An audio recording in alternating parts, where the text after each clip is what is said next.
How to player lock in EA FC 25. Now, first things first, you need to make sure player lock is turned on.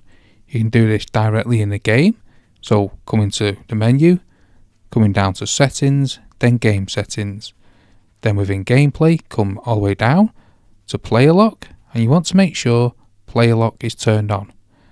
On the right hand side here, gives the game away and tells you what you need to do.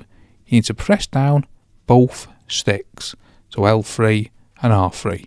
Well, let's show you it in action. So when you're on the ball, so let's win the ball back.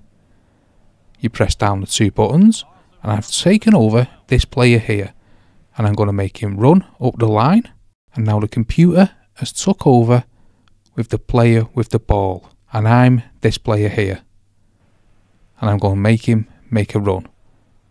And when you want to pass to him, you can press pass. If you wanted the computer to shoot, you just press shoot. But it's a great way to make runs off the ball in the direction you want to go in. So that's how to player lock in EA FC 25.